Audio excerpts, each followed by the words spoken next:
So, first of all, I mean, you are such a brilliant actor, and you played an incredible, incredible character in Vikings, which has worldwide phenomenon. People love this show. The final season dropped a few months back, so I want to take you back for a minute. What was it about this show that initially attracted you to wanting to be in it? Like, what made you be like, I have to play this part and do this show? First and foremost, thanks, man. That's you're way too nice.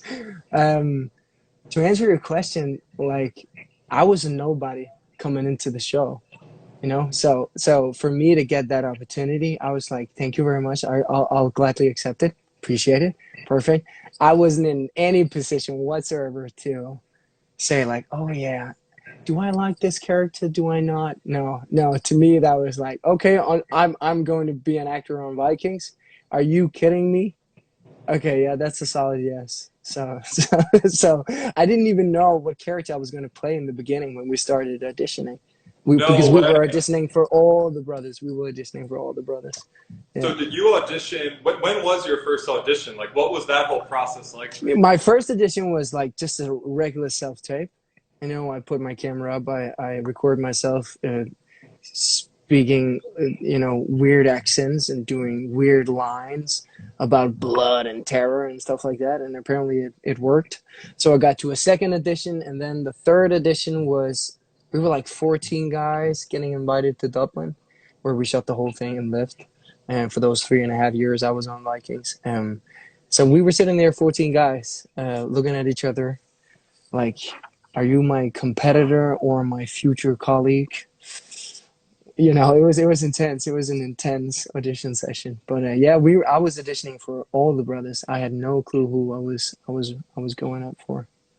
Wow. Now, and did you have to bring a lot of that intensity in your audition, like screaming and going crazy, Well, or yeah, but that came natural because you're in a tense situation.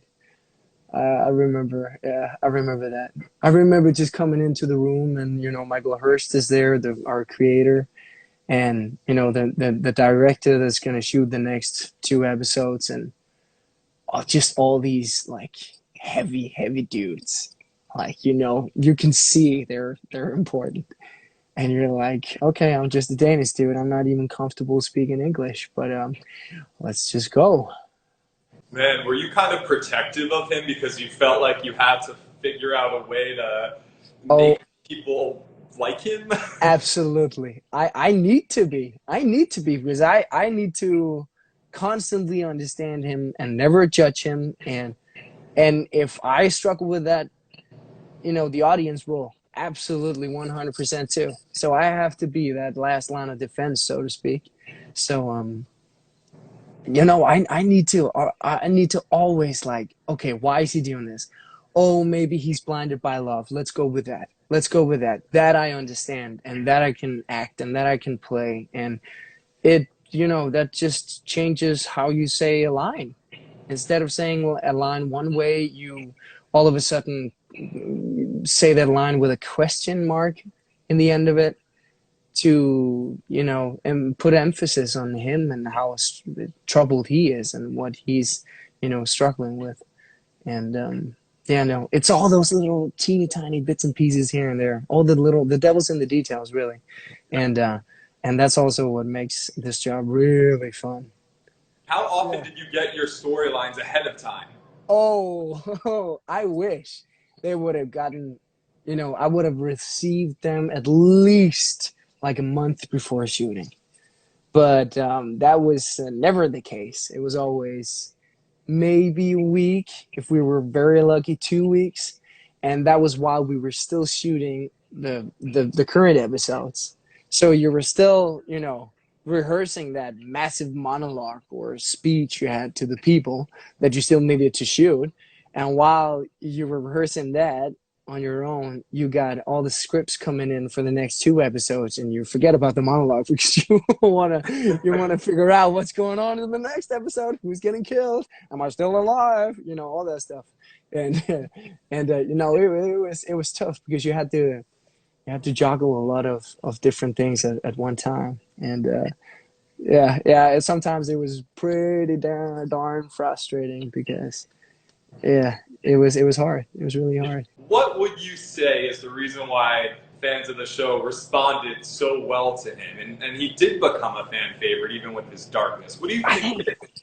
yeah, no, it's like I think it's because he's an anti-hero. I personally love anti-heroes like Walter White, Breaking Bad, and like he's one of my favorites all time. And you like rooting for somebody who's not 100% perfect all the time because no shit, Sherlock. We as human beings are not perfect all the time. So I just think it reflects a more accurate image of who we are as people as well. Right. That's why I prefer Batman over Superman. You get my point. It's like Batman he's way more flawed than Superman is, and hey, that's for all the geeks out there, but including me. But it's I love that he's complicated, Yeah. and you can and every single time you create a complicated character that has a lot of depth to him, then you challenge the audience and you force the audience to always try to question him and ask themselves what they think about him and his actions and why is he doing what he's doing, and all that is just keeping people activated and engaged to the story and the character, and I think that's what it's all about. That's Yeah. my job, to keep people engaged in the story.